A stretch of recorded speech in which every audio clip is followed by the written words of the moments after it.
විවිධ ආබාධයන්ට මුහුණ පා සිටින සර්පයන්ට ප්‍රතිකාර කරමින් නිවසේ වෙනම කොටසක සර්ප විශේෂ සම්බන්ධ කුඩා විද්‍යාගාරයක් පවත්වාගෙන යන මිහින්තලේ දරුවෙකු ගැන අද දෙරණ ඔන් ටොපික් ඔස්සේ පසුගියදා රටට වාර්තා කළා.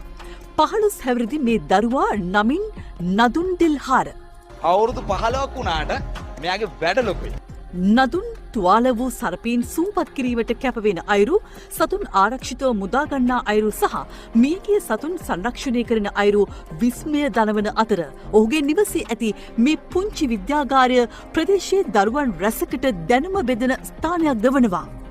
ආලු දැලක පැටලිලෙන් තමයි ගෙනාවේ. මෙයාගේ තුවාලයක් තියෙනවානේ. ඔව් දැන් මේ තුවාලේ මේ බොහෝ දුරට හොඳයි. හැබැයි තාම හැම ඒකටකින් හැදිලා නැහැ. ඉතින් මේ හැම හැදෙන්නේ නැතුව මෙයාව යවුවොත් සමහර විට සතමිය යන්න උනත් පුළුවන්. තව මාස 2ක් හෝ 3ක්වත් යයි මෙයාට ප්‍රතිකාර අවසන් කරන්න.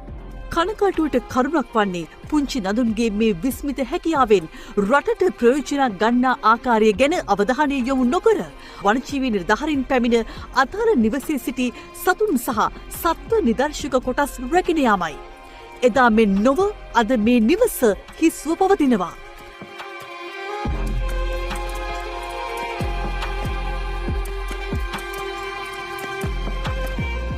අනාගතයේ විද්‍යාඥයෙක් වීමට හීන දකිමින් ස්ව උත්සාහයෙන් කැපවුණු නදුන් අද දවස ගත කරන්නේ මානසික පිටවැටීමක් ඇතිවයි.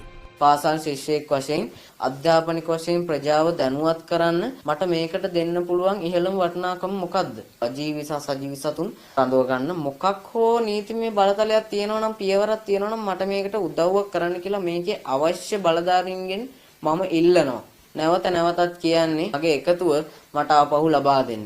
පාසලේ නවෝත්පාදන අංශයෙන් ගොඩාක් තරඟවලට ඇතුළත් වෙලා තියෙනවා. ඒ වගේම මම පරීක්ෂණ කරලා තියෙනවා. ඒ වගේම තමයි මම වැඩසටහන් ප්‍රදර්ශන කරනවා සහ ඉදිරියට මට කරන්න දැනටමත් යෙදිලා තියෙනවා. මට ආරාධනා ලැබිලා තියෙනවා. මට ඒ කිසිවක් කරගන්න මේ වෙලාවේ කිසිම මානසිකත්වයක් නැහැ. ඇත්තටම කිව්වොත් මගේ හැමදේම කඩාකප්පල් වුණා මේ දේ. වනජීවිකින් ඇවිල්ලා මගේ දරුවගේ නිදර්ශක එකතු කරලා තිබිච්ච ඒවා ඔක්කොම අරගෙන ගියා. එයාලා ක්‍රියාත්මක විය යුතු තැන්වලත් මගේ දරුවා ක්‍රියාත්මක වෙලා සතුන් මුදවා ගැනීම ප්‍රතිකාර කටයුතු කරලා තියෙනවා. ඒ වගේ දරුවෙක්ට ඇත්තටම කරන්න තිබ්බේ එයාලට මේ දරුවගෙන් ප්‍රයෝජනයක් ගන්න තැනට වැඩ කරන්න තිබ්බා. යල්පැන්ලා ගියපු නීති වෙනස් වෙන්න ඕනේ. මේ වගේ දරුවෝ තව ඉන්නවා මේ වගේ දේවල් කරන්න බලාගෙන.